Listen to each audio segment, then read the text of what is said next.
예, 질의하겠습니다. 원장님. 예.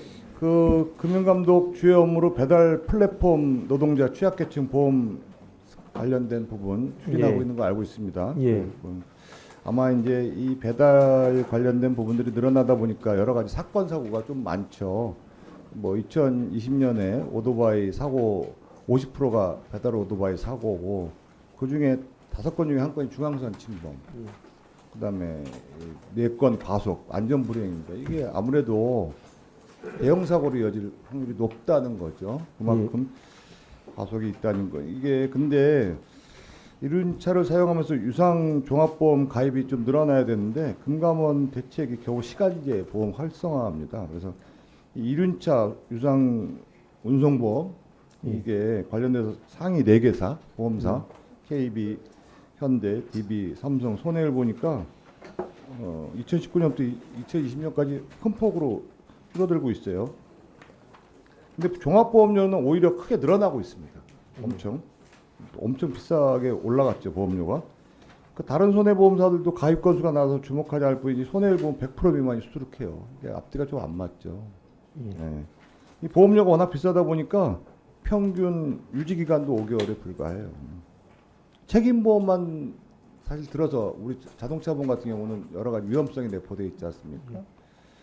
종합보험 가입률도 상당히 떨어졌어요. 40%에서 25%까지 더 떨어지고 있어요. 이런 부분들이 근데 이제 뭐 배달의 민족이라든지 그 배달 업체들은 100% 가입했다 그러는데 실제 가입률은 턱없이 떨어지고 있는 거예요. 이게 특고층과 서민들을 위해서 배달 업체들은 지금 호황을 누리고 있는데 이게 사고는 문제가 생기고 시민들한테도 큰 문제가 발생될 수 있고 대형 사고로 이어지고 있고요, 실제로. 그런데 이거에 보험료 인하 방안을 해서 보험을 많이 들어야 될 텐데 그런 예, 강구해야 된다고 생각하고 그 얘기 좀 해주고요.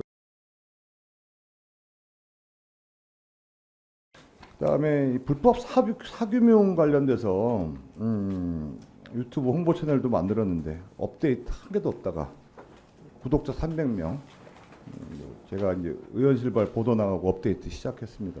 예산 낭비 무의미하게 하지 마세요. 이거 이렇게 해갖고 이거 마인드도 없고 활성화 방안에 대해서 의지도 없으면은 이게 무슨 돈 낭비만 하겠습니까? 또 한 가지는 이 불법 사규명 피해가 계속 심화되는데 요새 근자에 아주 보이스피싱 신종수법 나온 거 통장 협박이라고 들어보셨죠? 예. 심각합니다. 지금 실제로 일어난 일이 다반사로 일어나고 있어요. 일반인도 문제지만 이 소상공인 자영업자들은 하루하루 현금이 아주 급박한 분들이거든요. 유동성이 없으면 장사를 못하니까. 매출 정리 안 되고 물품 발주하고 정산했는데 하루아침에 보이스피싱에 연루됐다 그래서 계좌 정지되고 계좌 푸는 데만 서너 달 걸리고 망하라는 소리죠. 이런 청천날벼락이 어디 있습니까? 이게 특히 소상공인들은 계좌를 노출하는 경우가 다반사입니다. 어쩔 수 없이.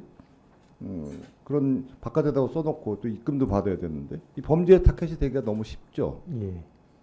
하루 이틀 내용도 아니고 계속 지속적으로 늘어나고 있는데 이 뾰족한 대책을 안 내놓고 있어요. 금융당국에서.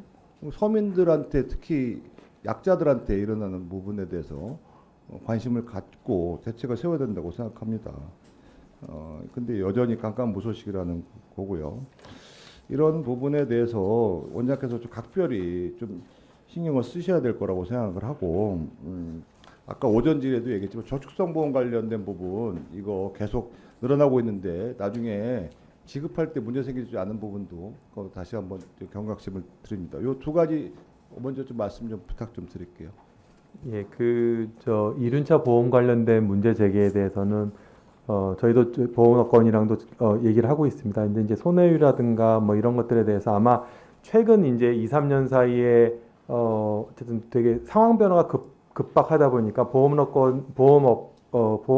회사 금융기관들도 사실은 자기들 입장에 대해서 여러 가지 지금 갑론을박이 있고 그런 통계적인 수치를 어떤 걸 기준으로 하냐에서 논란이 있습니다. 그래서 이제 그 부분 논란들은 사실은 최근 한 뭐 몇 개월 이제 1년 이상 지속이 되어 왔었는데 어찌됐건 간에 지금 지나치게 높은 보험료로 인한 이륜차들의 어떤 문제와 그로 인한 이제 국민들의 불편이 있다는 점을 잘 알고 있어서 저희가 국토부랑 최근에는 이 이륜차 보험과 관련된 협의체를 만들어서 사실은 어떤 기준을 잡을지 그리고 보험업권들이 어쨌든 과도하지 않은 이익을 보면서 어쨌든 그 상품으로서 이거를 운영할 수 있는 방안이 무엇이 있는지를 지금 논의를 하고 있어서 그 부분에 대해서는 조금 우리 저 협의체 논의 결과를 조금만 지켜봐 주셨으면 하는 바람이 있습니다. 그 배달 오토바이 같은 경우는요, 사실 자칫하면 걸어다니는 그 아주 흉기가 될 수 있는 확률이 예, 높아요. 예, 배달이 늦어지면 제가 배달도 체험도 한번 해봤는데 예, 계속 시간이 지연된다고 나옵니다. 그러면은 신호를 당연히 위반할 수밖에 없는 구조고 예, 예, 그 수익률만 높이고 예. 그 배달하는 분들은 늦어지면 시간이 늦어지면 제대로 예, 요금도 예, 못 받고 예. 그러니까 이 원인을 분석해야 되는데 이런 문제를 보험회사에 관련된 내용만 그렇게 그 계산하시면 안 되는 거고 예, 실제로 그거보다 더 큰 수많은 사람들이 피해를 보고 인사사고까지 일어날 수 있는 부분이 되기 때문에 그거는 그 문제를 훨씬 초월한 일이라고 생각합니다. 예, 예. 어쨌든 저희가 저희 업무인 부분과 더하여 사실은 경찰청이라든가 어쨌든 다른 기관과 협조할 수 있는 하되 일단은 지금 보험 가입의 범위를 넓히는 게 일단 당장 급선무라서 그 부분 중심으로 국토부랑 잘 협의하도록 하고 통장 협박과 관련된 부분은 사실은 이제 통장으로 돈을 뭐 얼마를 넣으면서 이 저 가해자들이 보면은 거기에다 이제 뭐 저기 텔레그램 뭐 아이디를 넣는다든가 이런 방식으로 해서 그 텔레그램으로 연락을 취한 다음에 그 텔레그램 상으로 돈을 예를 들어 10만 원을 넣고 자기들한테 100만 원을 안 주면은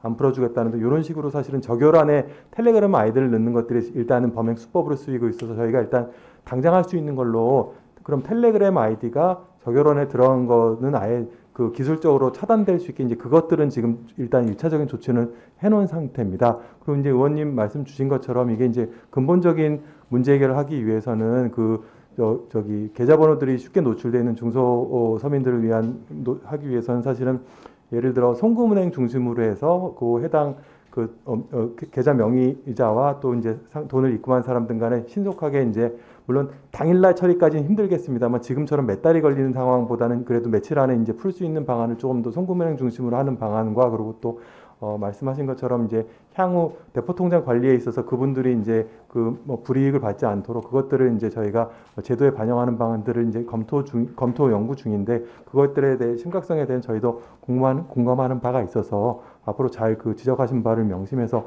조치하도록 그렇게 하겠습니다. 서민들이 피해를 더 이상 입지 않게 그다음에 중소자영업자들이 하루 유동성 때문에 도리어 망하는 일이 없게끔 즉각적인 조치가 좀 필요하고요.